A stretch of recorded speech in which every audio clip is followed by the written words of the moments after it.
The Nobel Prize in Literature is the Nobel Prize in Philosophy. Give a prize for your thoughts. That's why I don't exchange it for 10 other prizes.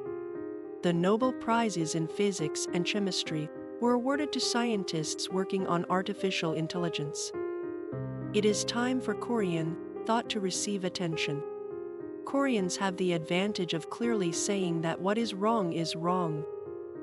Kim Dae-jung's Nobel Peace Prize and Han Guang's Nobel Literature Prize were awarded to the citizens of Gwangju on May 18. The world needed people who would fight without giving in, even on the other side. It was desperate for them.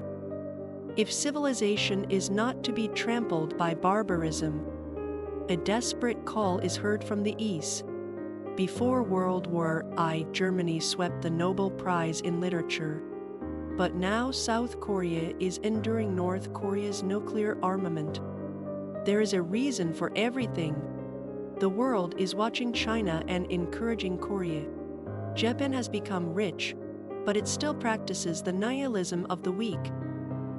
It's time for a change. The reason Japanese literature is popular is because of nihilism. Nihilism is not a threat. The aesthetics of ambiguity and the pleasure of vagueness. As Park Kang said, Japan has no love. There is only romanticism. There is a sense, but no emotion. It just passes by and does not connect. Confucianism has a conclusion. There is a definite answer. The conclusion is Confucius' humanity, Cix's nature, and Toji's respect, Mencius' righteousness. That's why the Korean wave is rising. Manga is popular in Japan. Korean comics have an ending. Beat up the bad guys and finish them off. If you add a Korean ending to a Japanese material like Oldboy or Beauty is Suffering, it'll be a huge hit. Japan has a rich imagination, but it goes to nihilism and cannot reach a conclusion. It can be literature or comics, but not movies. Because the movie has to end in 90 minutes. Weak to the strong, strong to the weak. Nihilism has its limits. Confucianism is atheism. Even ghosts cannot receive offerings after 3 generations, and they dry up in the sun and disappear. Korea has one king. Korean thinking is narrow-minded and close to absolutism, so it is not popular. Love Letter, famous for Ogeki Desuka, was more popular in Korea. The ending of the cartoon Galaxy Express 999 is also strange. It is time for Korean literature to rise. It gives me a lot of ideas. This is because Koreans end their sentences without trailing off. It's Confucian influence. That's what we learned. If it's right, it's right, and if it's not, it's not. Korean-style right and wrong theory is the philosophy of the strong. The narrowness of the material, the definite ending, the extreme push, and the end. The main dish is definitely coming out. Hormones are gushing out. What mankind had been longing for and looking for was in Korea. Korea has always been in a desperate situation, stuck at the edge of the giant China and suffering countless invasions.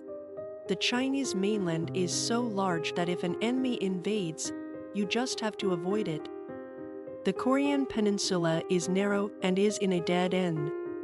The peninsula is brutal.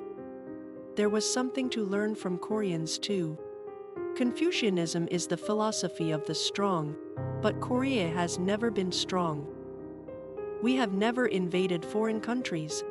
Korean-style right and wrong theory is that the weak stand up to the tyranny of the strong. The spirituality of the weak is in line with the universality of humanity. There is a spicy flavor in the Korean spirit that is different from sweet Japanese sweets. The reason why Korean literature was sluggish was because it was unable to escape its inherent Confucian nature and tried to clumsily copy Japan. If you hear the loud sound of a piano coming from your neighbor's house, Koreans complain to City Hall because it is noisy. Koreans are very direct. But time passed and the world changed. Now the West must follow Korea. The world is once again rushing to try something new centered around the internet, smartphones, and artificial intelligence. It is about seeking out something spicy rather than sweet.